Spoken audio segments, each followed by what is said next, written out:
Monsieur, bonsoir, ravi de vous retrouver pour votre journal. Voici les principaux titres de cette édition. Le succès du 34e Salon du tourisme du Fénois, record de fréquentation battu cette année avec 27 000 visiteurs sur site. Plus qu'un événement, c'est un véritable booster de vente entre vols supplémentaires et nouvelles destinations. Nous irons dans les allées de cette dernière journée. On parlera sport dans ce journal avec le dossier de la rédaction consacré à cette baisse des aides individuelles dans le haut niveau. L'occasion d'aborder plus largement les grands dossiers d'actualité avec notre invité du dimanche, Naïma Temari. Sommes-nous prêts pour les Jeux de 2027? Quelle vision du ministère pour 2025? Quelle piste pour les jeunes pris dans l'enfer des drogues? Entre Jeux du Pacifique, sport de haut niveau, jeunesse et délinquance, la ministre des Sports, de la Jeunesse et de la Prévention contre la délinquance s'exprime sur TNTV ce soir. Un homme, une passion, TNTV vous emmène ce dimanche à la rencontre de l'unique artisan aiguiseur de Tahiti. Yannick Sako nous fait découvrir l'intimité de son atelier, coup de projecteur sur son métier, ses émotions et ses secrets. Et enfin, au programme de notre traditionnel journal des sports, du swimrun, de la boxe, du basket et du golf, il sera aussi question de santé mentale avec notre invité Tikanui Smith. À sa passion, le free surf sans combat, la santé mentale témoigne ce soir donc devant une caméra.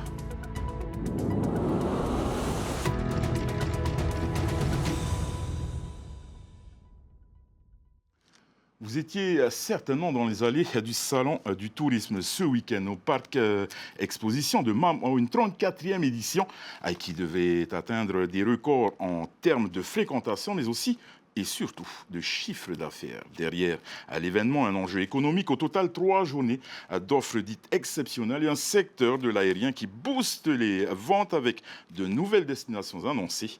Reportage, Nicolas Pérez. Dans les allées du Salon du tourisme, l'effervescence est une confirmation que le tourisme polynésien se porte bien. Avec plus de 260 000 touristes en 2024, les compagnies aériennes locales se sentent pousser des ailes. Exemple avec Air Moana, qui annonce augmenter ses fréquences sur les îles déjà desservies et compte ouvrir en juillet de nouvelles destinations, Wainé et Fakarava. Une nouvelle reçue avec enthousiasme par les professionnels du tourisme opérant sur ces îles. Nous, ça nous fait plaisir d'avoir plus de compagnies à Wainé. Ça peut que nous faire plaisir. Ensuite, quand on voit les prix de Air Moana, c'est beaucoup plus bas que Air Tahiti. Bon, c'est bien Air Tahiti, mais voilà, c'est pour faire voyager aussi les locaux. Comme ça, peut-être il y en a d'ici qui veulent venir à Wainé. Une aubaine qui permettra aussi de faire rayonner les atolls proches de Fakarava. Nous regroupons aussi les pensions de Aratika, Kauai et Niau, qui eux sont un peu délaissés avec un vol par semaine. Et donc, je pense que d'avoir 2 vols dans la semaine pourra faciliter les gens à pouvoir se déplacer sur ces îles-là, parce qu'elles sont aussi belles que Fakarava. Et puis ça va permettre aussi de désengorger un peu Fakarava. Du côté d'Air Tahiti et ses 48 destinations, pas de nouvelles fréquences annoncées. Néanmoins, pour les 4000 voyageurs comptabilisés durant ce salon du tourisme, les billets disposeront d'une date de validité plus longue. C'est vrai que pour notre part, on se concentrait spécifiquement sur la période creuse, donc le salon, plus 3 ou 4 mois. Voilà. Cette fois-ci, on a décidé d'offrir une opportunité jusqu'au mois d'août. Avec plus de 300 exposants, soit une augmentation d'environ 15%, Tahiti Tourisme salue cette dynamique qui bénéficie directement aux 27 000 visiteurs de ce salon. Un record. Ça ne peut que aider forcément nos visiteurs, qui eux sont les premiers acheteurs. Augmenter la fréquence de certaines îles qui sont très éloignées des fois et qui peuvent donc aider les exposants à pouvoir remplir leur hébergement. Si le tourisme local reste une valeur sûre pour les professionnels du secteur, ces derniers attendent sur la première partie de l'année une augmentation de 10% des arrivées sur le Fénois. Une perspective qui devrait stimuler un peu plus la concurrence sur le secteur de l'aérien. Le sport et les grands dossiers sur la table pour 2025. On en parle dans quelques instants avec la ministre Naïma Temari qui réagira à cette inquiétude chez les sportifs de haut niveau. Leur nombre a presque triplé en 2 ans, mais les aides du pays ont été redistribuées. D'un côté, les financements réduits, de l'autre, des compétitions toujours exigeantes. Alors, comment viser l'excellence? C'est le dossier de la rédaction signée Esther Cuneo. Coup dur pour les sportifs de haut niveau. Et notamment dans la catégorie élite, où de nombreux athlètes ont eu la surprise de découvrir le nouveau montant de leur subvention. 250 000 francs, bien loin des 600 000 habituels. Clairement, je suis obligé de me financer moi-même. Mes sponsors m'aident énormément, ma femme m'aide énormément aussi, sauf qu'à un moment donné, effectivement, il y aura des limites. Donc oui, on peut en vivre, par contre, il faut réussir à gagner. Et comme l'année dernière, ça m'est arrivé, une blessure et c'est fini. Le champion de triathlon n'est pas le seul à s'en inquiéter, car pour amener des athlètes au très haut niveau et prétendre au Saint Graal, la catégorie élite, il faut consacrer du temps à l'entraînement et aux compétitions. Et les critères pour figurer sur cette liste sont exigeants. Il ne s'agit pas seulement d'être performant, il faut aussi arriver premier à une compétition de niveau mondial. Pour la partie natation que je maîtrise, on a eu des critères très exigeants, nous, puisque pour être niveau élite, il faut être médaille d'or aux Jeux du Pacifique ou médaillé au championnat de France élite. Donc c'est des nageurs qui s'entraînent pour accéder à ce niveau-là entre 24 et 35 heures par semaine. Donc c'est vraiment pratiquement du temps plein. Donc c'est pour ça qu'il faut qu'on arrive à bien les aider. Un athlète de niveau élite, c'est entre 1 million et 1,5 million par an. Même déception pour le champion de pêche sous-marine, Del Lamartinière, car pour préparer une compétition du monde, il faut faire des repérages des fonds marins plus d'1 mois à l'avance. Et un mondial, ça me coûte de ma poche 1,5 million à peu près. Tu peux aller à un championnat du monde de pêche sous-marine, tu peux être le plus fort du monde, si tu ne connais pas les spots de pêche, ça ne sert à rien, quoi. Rien qu'une location bateau, avec l'essence, tu comptes 50 000 par jour. Pour 1 mois et demi, ça fait lourd. Et pour cet athlète qui vit de sa pêche, 7 semaines de compétition, c'est autant de temps non rémunéré. Mais si les subventions ont été rabotées, c'est parce que les noms sur cette liste ont presque triplé, passant de 70 à près de 170 en l'espace de 2 ans. L'enveloppe de 15 à 20 millions consacrée par le pays, en revanche, n'a pas augmenté. Il a donc bien fallu redistribuer aux nouveaux arrivants. Aussi, dans le milieu du sport de haut niveau, on s'interroge sur la stratégie du pays et sur son niveau d'exigence. Soit tant mieux, c'est top, parce qu'il y a de plus en plus d'athlètes de haut niveau en Polynésie, donc ça veut dire que les clubs, les fédérations travaillent bien. Ou soit on a baissé l'exigence d'accéder aux listes de haut niveau, élite notamment, et du coup ça en fait beaucoup plus. Mieux avoir des critères hauts et aider ceux qui vont prétendre à un mondial ou à un championnat olympique. C'est pas la même chose, un championnat olympique et un championnat pacifique, c'est pas les mêmes dépenses. Derrière cette vague de nouveaux athlètes, c'est une nouvelle charge de travail qui s'abat sur l'IJSPF. Car au-delà des bourses individuelles, les sportifs de haut niveau ont aussi droit à un suivi médical. Ce suivi médical est obligatoire pour l'ensemble des sportifs de haut niveau positionnés sur liste par arrêté du pays. Et donc ils ont un premier rendez-vous avec un médecin du sport. Et après ce rendez-vous avec le médecin du sport, et en fonction des disciplines, il y a une batterie de tests à réaliser. Ça peut être des rendez-vous avec un cardiologue, un ORL, un dentiste. Il y a une batterie de tests qui peuvent être différents en fonction de chaque athlète.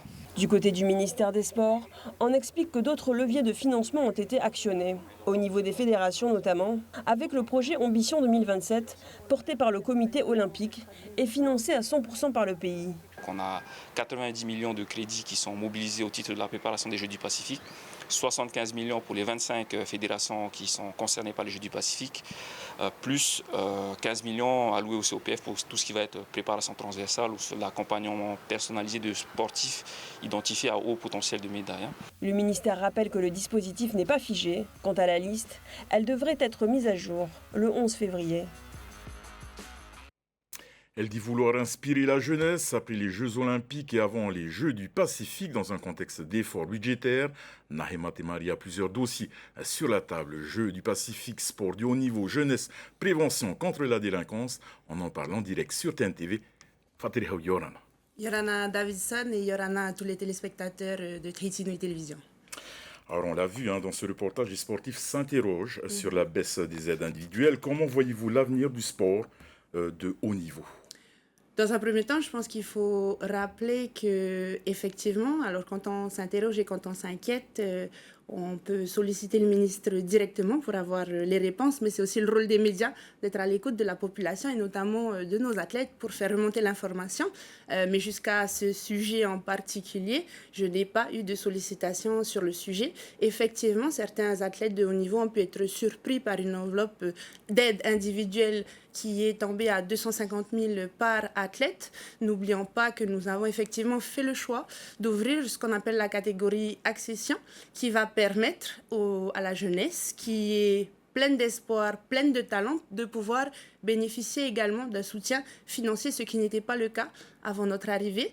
Ensuite, pour remettre les choses dans le contexte, lorsque j'arrive, la liste des sportifs de haut niveau, si je ne me trompe pas, c'est 19 Polynésiens, ou en tout cas résidents en Polynésie, sauf qu'en fait, on ne permettait pas non plus à une grande majorité de nos athlètes de pouvoir bénéficier des congés exceptionnels qui émanent aussi de cette liste de sports de haut niveau. Donc, dans le pool d'athlètes qui vient candidater à la liste des sports de haut niveau, effectivement, on a eu un gros bond parce qu'on a voulu donner la chance à un peu plus de monde, parce que 19 sur 300 000 Polynésiens, ça fait très peu. Alors, on est d'accord, hein, c'est du haut niveau, donc là, on va chercher l'exigence.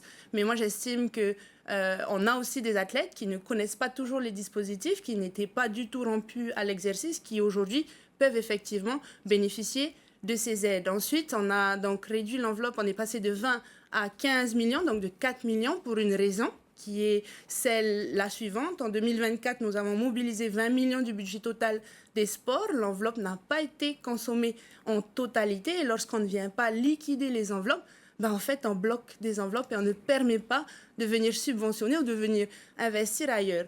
Donc, ce qui a été fait pour le budget 2025, c'est qu'on a effectivement pris 4 millions sur les 20 millions qui avaient été positionnés en 2024 et on les a repositionnés dans ce qu'on appelle la prise en charge des cadres techniques fédéraux. On en a vu un qui s'exprimait dans le journal. Les cadres techniques fédéraux, il y en a 18 aujourd'hui sur 38 fédérations avec des salaires pris en charge à 100% par le pays, puisque depuis notre arrivée, nous sommes également venus aider nos fédérations sur la prise en charge des charges sociales. Et donc, l'objectif, c'est d'accompagner à la fois sur les aides individuelles, mais aussi sur la structuration des fédérations, parce qu'au final, c'est la fédération et le club qui viennent accompagner au quotidien nos athlètes. Faitoito, j'entends. Je sais que c'est compliqué. Madame le ministre, on va parler des Jeux du Pacifique 2027 maintenant. Il nous reste quand même assez peu de temps. Le compte à rebours est lancé. Certes, un bruit dans le mouvement sportif évoque un report. 18 milliards, cela suffit pour financer toutes les infrastructures. 18 milliards, ça suffit pour financer toutes les infrastructures. Je rappelle encore une fois que sur les 18 milliards, il y a 12,5 milliards qui sont dédiés à l'investissement, 5 milliards qui sont dédiés à l'organisation et donc au fonctionnement. Je ne sais pas d'où viennent les bruits de report. En tout cas, ils ne sont pas sur la table du gouvernement, ni sur la table du COPF, ni sur celle du coach Tahiti 2027, qui a la lourde tâche de venir organiser les Jeux. Encore une fois, je pense qu'il faut arrêter d'écouter entre deux portes, il faut arrêter d'écouter les bruits de couloir. On a des comités techniques qui se tiennent, on a des comités stratégiques. Donc, au jour où on parle aujourd'hui, le dimanche 2 février, les Jeux du Pacifique ne seront pas reportés. On va parler des Jeux Olympiques maintenant, sur un mot donc sur les derniers JO. On peut pousser un ouf de soulagement et parler d'un succès. Mais qu'est-ce que ces Jeux ont laissé au territoire à part la passerelle de Teahupo'o? La passerelle de Teahupo'o, alors en fonction des discours, on va avoir ou non la pointrerie, puisque finalement non utilisée dans le programme des Jeux Olympiques. Avant l'organisation des Jeux sur Teahupo'o, on avait constaté que la fréquentation du site a augmenté de 3. On sait que les propriétaires qui sont au bout de la route ont investi et je pense que leur location se porte bien. Il ne faut pas non plus oublier que derrière, la population de Teahupo'o n'avait qu'une hâte. Alors même si elle a adoré participer à la fête, en tout cas pour ceux que j'ai rencontrés, elle avait quand même hâte que les Jeux se retirent pour récupérer cette tranquillité, ce calme légendaire qui fait de Teahupo'o ce qu'elle est. Donc j'ai envie de vous dire que ça nous a permis, 1, de faire rayonner la destination, 2, d'avoir cette tour des juges, et 3, tout simplement de porter notre champion olympique là où il est aujourd'hui. Et Wahine a suivi en se qualifiant sur le WCT. Donc moi j'estime que c'est une merveilleuse année pour le surf polynésien. Vous êtes aussi donc le ministre de la Jeunesse et de la Prévention. L'AS reste malheureusement dans l'actualité avec la détresse des familles. Vous avez mené un sondage sur la méthamphétamine entre mai et juin dernier. Le président Bouderson, sur notre antenne, a dit compter sur vos travaux. Que peut-on en dire ? Eh bien, on peut dire que le diagnostic va être présenté aux équipes du haut-commissaire mardi matin. À partir de là, on va pouvoir lancer le plan d'action. Après 4 tentatives de réunion soutenues par notre président Moïtai Bronerson, enfin, on va pouvoir réunir le CPD. J'ai envoyé pas moins de 4 courriers à la signature du président pour saisir nos partenaires sur le sujet. Le CPD, c'est le Conseil de prévention et de délinquance. Et c'est le seul organe dans lequel, en fait, on va avoir la justice, l'État et le pays. Et sur le sujet de la méthamphétamine, on ne peut plus faire chacun de son côté. Donc j'ai hâte de les retrouver le 4 mars parce que ça fait pas moins d'1 an et demi que j'attends impatiemment ce moment. En attendant, la vie civile ne nous a pas attendu et c'est très bien parce qu'on avance beaucoup moins vite que les volontés individuelles, les bonnes volontés du pays. Et donc on a une fédération qui s'est organisée. On a encore une fois, j'en ai parlé la dernière fois sur votre plateau, des initiatives comme celle de Averipié, au Nihi. On a également le papa de notre jeune homme qui est malheureusement décédé des suites de la consommation de la méthamphétamine, de la ICE, qui fait un travail fabuleux bénévolement sur son temps personnel. Et donc, sincèrement, j'ai envie de vous dire, on va y aller, on va être au rendez-vous. Et je suis heureuse de pouvoir aujourd'hui compter et affirmer que notre ministre de la Santé, Cédric Mercadal, va venir à nos côtés, ainsi que notre vice-présidente, pour qu'ensemble, on puisse avancer d'une même traite. Le vrai sujet, le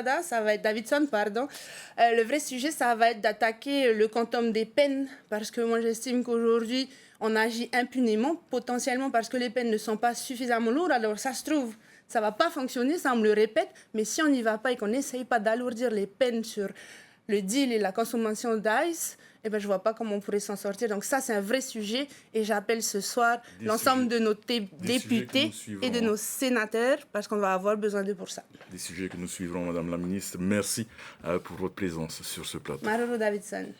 Il aiguise les couteaux avec finesse et précision. Yannick Sako est l'unique artisan aiguiseur de Tahiti. Ce passionné à des pierres japonaises a affûté au fil des années à sa passion et ses techniques pour en faire son métier. Couteaux de chef cuisinier, ciseaux de coiffeur ou encore sécateur, les lames retrouvent tout leur tranchant entre ses mains. Thomas Chabrol l'a rencontré dans son atelier. Le geste est maîtrisé, l'angle mesuré. Du bout des doigts, Yannick aiguise les lames des couteaux. Derrière cet établi rustique, il redonne vie et tranchant à tout ce qui coupe, avec de l'eau, des pierres japonaises et un savoir-faire acquis au fil des années. Autodidacte, l'artisan a affûté son esprit dans les livres et au fil des voyages au Japon. J'ai beaucoup creusé, c'est vraiment une passion. Une passion qui a fait qu'aujourd'hui j'en ai fait mon métier, je cherchais quelque chose. Et oui, c'est vrai que c'est bien classé. On peut observer que les maîtres ils vont choisir un angle bien précis selon chaque type de couteau. Donc oui, j'utilise les mathématiques, un peu de trigo. Selon l'origine des couteaux et leur composition chimique, Yannick opte pour l'utilisation de pierres naturelles ou artificielles. L'affûtage est un travail de précision qui doit épouser les courbes des lames. Mais en vérité, les ingénieurs, ils ont fabriqué les couteaux, c'est de la chimie, et il y a un optimum à obtenir. Donc dans l'idéal, j'ai envie de dire que selon l'acier, on a un angle. Donc si on revenait aux origines, ce que font les Japonais avec excellence, la forge, il y a la trompe thermique, il y a la composition du métal. Et donc aujourd'hui, si on observe juste les deux, on va choisir l'angle. Cet adepte des arts martiaux et de la méditation retrouve dans son atelier une forme de sérénité. Pour sublimer ses objets, il observe, mesure la symétrie et caresse le tranchant des couteaux. L'artisan travaille des paires de ciseaux abîmés comme les couteaux japonais avec la même ferveur. Lorsqu'on aiguise, c'est un rituel, on est tranquille, il y a même cet effet de flow, c'est-à-dire qu'on est décontracté, on est relax. Parce que si on n'est pas concentré, le risque de se couper est là. Alors que pour moi, c'est très rare. Couteau de cuisine, de poche ou simple couteau de table, chaque objet a une histoire, une anecdote. L'artisan travaille principalement pour le compte de particuliers et certains couteaux de sa clientèle éveillent parfois un peu plus sa curiosité. Comme cette lame oxydée qui ne sera pas totalement nettoyée pour garder justement l'âme du métal. Ce couteau est une pièce de collection. Vous l'aurez compris, Oriano Tefo nous a rejoint en plateau. C'est l'heure de notre journal des sports. Swimrun, boxe, basket et golf, il sera aussi question de santé mentale avec notre invité Tikatnoumi Smith et c'est tout de suite.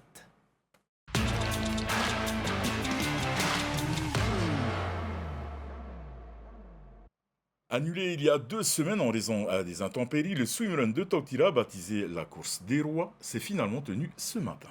Ils étaient près de 200 athlètes alignés sur les 2 parcours proposés. Sur la course reine de 13 km, les intouchables Cédric Van et Thomas Lubin se sont imposés. Le résumé de la course. C'est la course des rois. Allez, allez, allez, dans le Fénuard. Venez partager, courir, nager, ensemble s'amuser. Aujourd'hui, tout le monde va... De très belles conditions ce matin au swimrun de Tautira. Au programme pour les athlètes engagés, des parcours de 13 et de 8 km. Sans surprise, le duo Cédric Van-Thomas Lubin domine la course de 13 km. Malgré une mauvaise indication sur un tronçon de natation, il s'offre la victoire en 1h41. Une bonne reprise pour le duo qui s'alignera de nouveau sur des courses internationales cette année. L'année va s'articuler autour de 3 moments importants, majeurs pour nous. Le premier, ça sera les Gorges du Verdon, qui est un ultra. Il s'agira de 64 km dans un paysage absolument sublime, magnifique en France. Ça sera le 11 mai. Ensuite, on va s'arrêter en Norvège sur le Rockman, qui est juste un swimrun absolument dantesque. Et on finira par une Coupe du Monde aux États-Unis, Casco Bay, sûrement le 10 août. Derrière les intouchables Van et Lubin, Teva Poulain et son partenaire Heymanou Bouzi prennent la 2e place. Ils bouclent le swimrun en 1h45. On ne visait pas Cédric et Thomas. On voulait faire notre course en étant le plus linéaire possible. Et ça a payé. Le niveau en swimrun monte. Thomas et Cédric ils sont sur le parcours mondial et puis y a des gens qui s'entraînent tous les jours au swimrun maintenant. On a l'avantage d'avoir le climat qui est top. Sur le parcours S de 8 km, Reymana Enru et Tamati Lagarde l'emportent en 1h12 grâce notamment à leur qualité de nageurs. On savait que la natation, c'était notre point fort. Du coup, on a attendu la natation, on est resté patient. Au final, ça a payé, on est passé devant. On est resté ensemble tout le parcours, ça ne servait à rien de se détacher un tout seul et l'autre derrière. On a bien joué équipe jusqu'au bout et ça a payé. En équipe mixte, Clémence Keber et Pierre Laurent s'imposent sur la distance S en 1h16. Une première compétition réussie pour le duo, arrivé il y a à peine 3 mois au Fénois. Le parcours est très joli, les bénévoles ont tous le sourire, l'organisation elle a été super belle. Félicitations à Varois, le temps est nickel. Voilà, on fait du tourisme en même temps. On ne connaissait pas Tautira, donc c'est l'occasion de découvrir le coin, donc c'est vraiment chouette. Le prochain rendez-vous pour les amateurs de sport nature est prévu à Moria le 22 février pour le triathlon de Hapiti. Et 13 combats de boxe au programme vendredi soir dans la grande salle de Fatawa. La première soirée de l'année organisée par la Polynesian Boxing Association a mis en avant à sa jeune garde. Objectif, les préparer pour les compétitions du calendrier. Reportage. Evans Schwang de Aming Boxing Club monte pour la 6e fois sur le ring. Il est engagé dans la catégorie des moins de 50 kg en boxe éducative. Dans ce format de combat, on met l'accent sur la technique et non sur le coup dur. J'ai un peu stressé au début, mais après c'est passé. En éducatif, ça fait pas très mal, car quand tu te fais toucher, après l'adversaire il sort, car c'est l'arbitre qui nous a dit de faire. C'est technique touche, après on sort, après on revient en technique touche. En boxe éducative, tous les duels se concluent sur une égalité. L'important ici, ce n'est pas de se focaliser sur la victoire, mais de développer sa boxe. C'était bien, j'ai appuyé un peu sur les coups, mais bon, après, il fallait retirer. Comme j'ai écouté mon coach de bouger et de donner, en vrai ça va, sauf que j'ai laissé un coup, j'ai pas bien mis ma garde, mais bon, ça va. Avec 1 à 2 soirées prévues par mois, la PBA promet une saison bien chargée. La semaine prochaine, on a 3 jeunes qui participeront au championnat de France. Temeyana Izal qui a été vice-championne de France l'année dernière. Atiu Haevini qui a été championne de France l'année dernière. Hiniro Nena, médaille d'or aux Océaniens, vont participer au championnat de France jeunes. Dans 1 mois, nos champions de Polynésie élite femmes vont participer également. Zamora Nena, Veroiti Nena ainsi que Edith Tavanae en Serbie au mois de mars. Et bien sûr, nos Oceania KD Junior, nos Oceania Elite, hommes et femmes, qu'on a reporté au mois de juin, du 23 au 29 juin normalement. Avec bien sûr la nouveauté, c'est que dans les 25 catégories, 12 catégories femmes, 13 catégories hommes, il y aura un prize money de 2 millions à 3 millions par catégorie, ce qui fait que ça fait des prix de 1 million à 500 000 par boxeur dès qu'ils sont en demi-finale et en quart de finale et bien sûr en finale. Donc c'est que du bonheur pour les boxeurs pour cette nouvelle année. Un gala de boxe est prévu en fin février, toujours à Fataoua. Elle sera dédiée aux élites pour préparer les Océaniens. Le championnat senior vétéran de golf qui se dispute sur 10 tours a démarré mercredi dernier. Les 55 compétiteurs engagés issus de 6 clubs sont affrontés sur le parcours de 18 trous du golf d'Atimaono à Papara. Ndieb a suivi pour nous ce premier tour.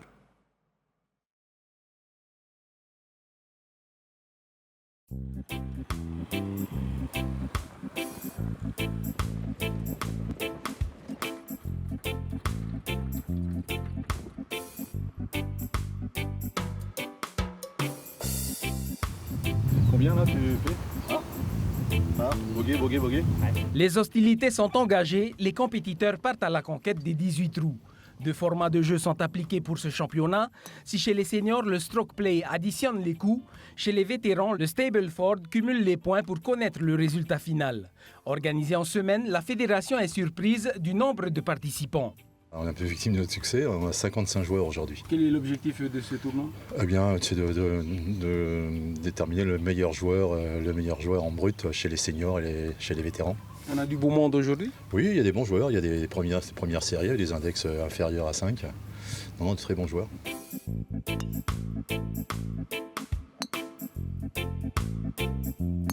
Le soleil est au rendez-vous, les compétiteurs sont confrontés au souffle du Marahamou, un vent de sud-est. Le parcours est très technique mais surtout lent. La concentration est de rigueur. Concentration, ça c'est sûr, mais ça nécessite aussi de la distance et c'est ça qui n'est pas évident sur ce parcours. Trou par trou, les compétiteurs profitent de la journée sans perdre de vue leur objectif. Si certains joueurs viennent pour le plaisir de pratiquer, d'autres sont venus manier le club dans un esprit de compétition. D'être la meilleure. Comment ça se passe? Très bien, pour le moment, on a fait un par, mais bon, après, voilà, on assure quoi, et des bogeys qu'on a fait. Voilà. Ça va, les conditions sont là aujourd'hui? Oui, très bien, il fait beau et puis il y a le vent et tout qui pousse un peu la baballe, mais on fait attention quoi. Le temps est beau, le golf est magnifique. Le jeu un peu moins beau, mais c'est pas grave, ça va passer. Alors quel est l'objectif aujourd'hui? Comment ça se présente? L'objectif, passer une bonne journée et profiter de cette belle partie de golf. Ça va en forme? Physiquement, ça va. Golfiquement, c'est un peu plus compliqué aujourd'hui. Donc comment ça va se négocier? Ah, ça se négocie, il faut se concentrer jusqu'au bout. Tout est possible, ce jeu.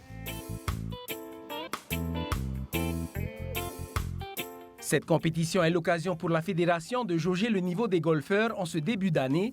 Le deuxième tour du championnat se tiendra le 26 février prochain. Il en reste encore 9 avant de connaître les meilleurs joueurs seniors et vétérans. Allez, focus sur deux grands espoirs du basketball polynésien. Naora Tenyaro, 16 ans, et Hanaiki Doum, 15 ans, intégreront en août prochain les centres de formation de Saint-Vallier et d'Antibes. Une étape importante de franchir pour les deux jeunes garçons qui se rapprochent du monde professionnel. Désiré Teiva et Andy Ebb ont rencontré les parents des jeunes prodiges. Grâce à des détections réussies en décembre à Saint-Vallier et à Antibes, Naoura Tenyaro et Hanaiki Doum lanceront en août prochain une nouvelle étape de leur jeune carrière. Naoura intégrera le centre de formation de Saint-Vallier et Hanaiki celui d'Antibes. Une belle opportunité pour les deux pépites tahitiennes qui profiteront de la formation française, reconnue comme l'une des meilleures d'Europe. Le niveau des centres de formation en métropole, le système est pratiquement le meilleur d'Europe. Vous savez, en NBA, on en a 15 ou 17 joueurs français qui jouent en NBA. Mais surtout, c'est qu'aujourd'hui, en métropole, il y a des très bons entraîneurs. La fédération a mis en place tout un système de formation et tout. Et aujourd'hui, les entraîneurs sont bons. Les entraîneurs sont surtout formateurs. Et ça permet aux joueurs de bien évoluer. Pour les accompagner vers le haut niveau, ils peuvent compter sur le soutien de leurs parents. Ancien joueur de l'Aïssa Oreille, Novik Tenyaro a naturellement poussé son fils Naoura au basket. Le fait qu'on est constamment à la salle, Après les entraînements personnels, ça a été aussi voilà, presque tous les jours. Voilà, c'est toujours un peu qui a fait qu'aujourd'hui, la progression qu'il a aujourd'hui, c'est tout ce travail-là qui a été mis en avant déjà des petits que ça donnait ça aujourd'hui. Yann Doum, de son côté, s'installera à Antibes en août prochain avec son fils Hanaiki. Objectif, faciliter la vie de son jeune champion. Pour ce projet, ce rêve qu'il veut réaliser, je veux mettre tous les atouts de son côté. Donc je veux qu'il pense que basket, le Maha, le Lin, c'est papa qui va s'en occuper. Voilà. Et moi j'encourage, il ne faut pas avoir peur. En intégrant des centres de formation, les deux espoirs ont fait un grand pas vers le monde professionnel, même si la route reste encore longue. Si vous voulez gagner votre place, il faut être beaucoup plus déterminé et on va dire, entre guillemets, beaucoup plus méchant. Après, on leur fait confiance, ça, c'est aucun souci, parce qu'ils sont très matures, ils ont envie de faire ce qu'ils veulent au mieux. Mais surtout, ils sont très bien encadrés. Et ça, c'est pas négligeable. Avant de rejoindre Saint-Vallier et Antibes, Naoura et Hanaiki finiront leur saison à Voiron. Ils disputeront notamment en mars à Lille les finales nationales avec le lycée Notre-Dame de Victoire. Voilà, Faituito, à nous deux espoirs. On reste dans le haut niveau. Stress, baisse de morale, dépression ou encore douleur physique sont des troubles qui peuvent avoir un impact négatif sur les performances et la santé mentale des sportifs de haut niveau.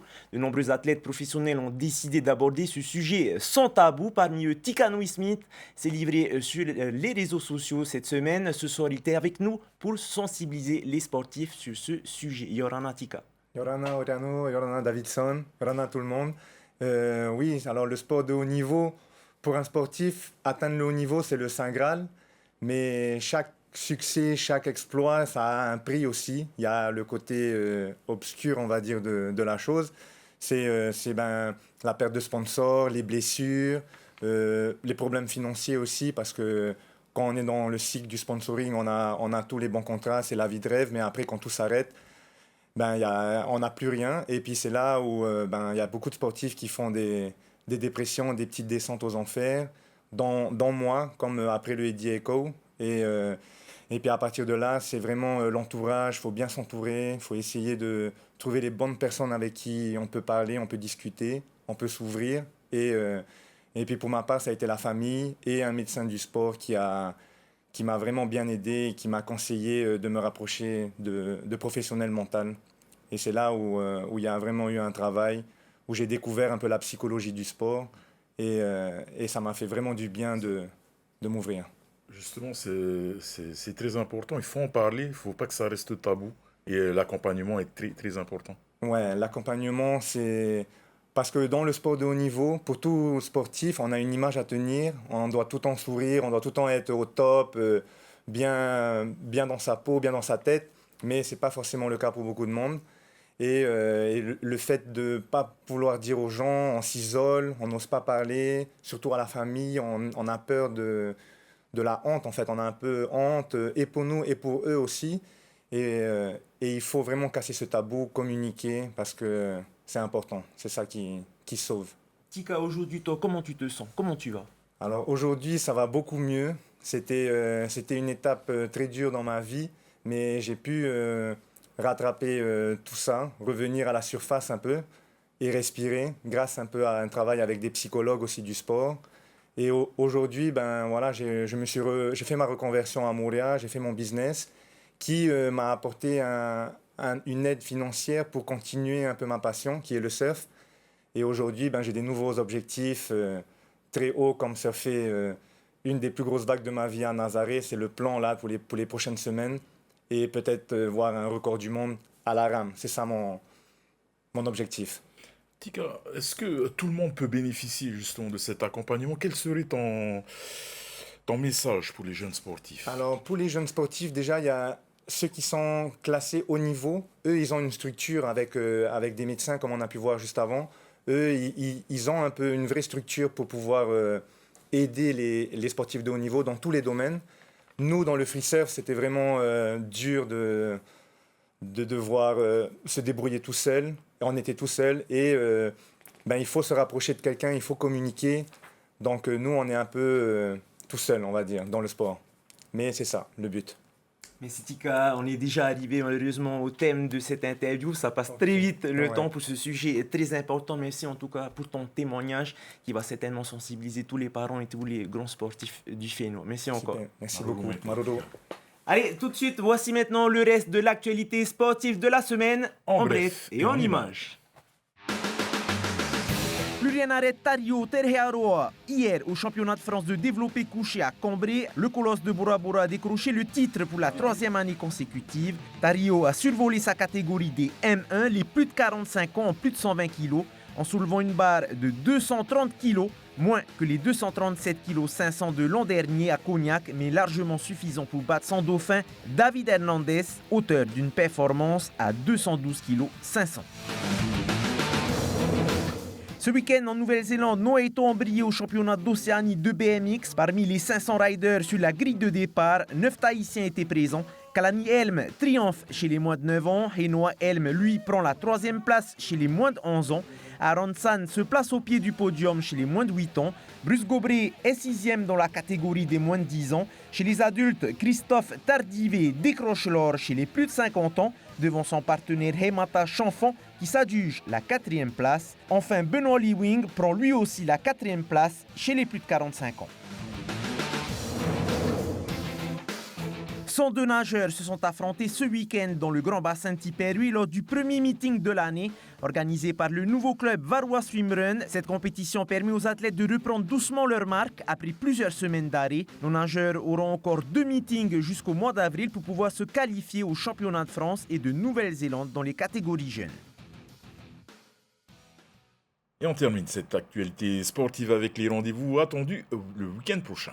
La Coupe d'Esposito à la piscine municipale de Tipperary samedi 8 février à partir de 14h. Il y aura aussi de l'athlétisme ce samedi après-midi, le challenge Colgate qui se disputera au stade Punaru à Punaouia. Et dimanche matin, les amateurs de vélo se réuniront sur le site d'Atimaono à Papara pour participer à la XC Clinique du vélo, la première course de VTT de l'année.